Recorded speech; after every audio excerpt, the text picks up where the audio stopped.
So guys আসসালামু আলাইকুম। আজকে আইসা পড়ছি কিশোরগঞ্জ পাগলা মসজিদ। তো এই যে আমার সাথে আছে শাহিম ভাই, তারপর জয়, আরিফ খান জয়, তারপর মানিক মিয়া, কালা মানিক। ওই যে মাঝখানে মানিক মিয়া ভাইরাল গেছিল না, মানে 64 জেলা যায় খালি ভিডিও করছে। তো এরকম আমার সাথে মানিক মিয়া আছে। তো জায়গাটা কে কে চিনেন বলে দিবেন ভাই।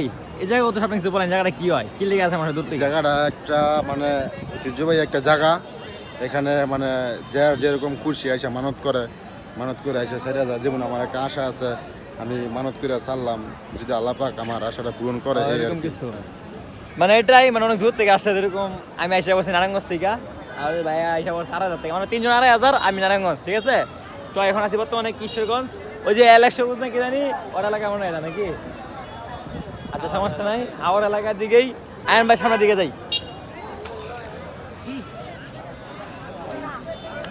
তো রাস্তাঘাট অনেক মানুষ থাকে। হ্যাঁ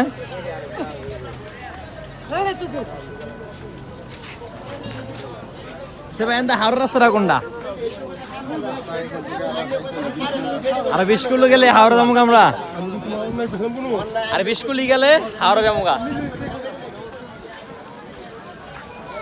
আচ্ছা এটা কিশোরগঞ্জ কোন জায়গা? পাগলা মসজিদ।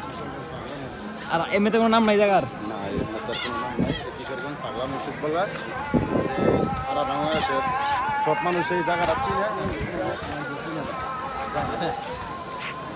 তো আমি চাই না কোনো ভিডিও করতে, তারপর আপনাদেরকে দেখালাম একটু। তো চাইলে আরো বড় ভিডিও দিতে পারতাম, তো আমার বড় কোনো ভিডিও দরকার নাই। তো সবাই ভালো থাকবেন, সুস্থ থাকবেন। আজকে ভিডিওটা এই পর্যন্তই। আল্লাহ হাফেজ।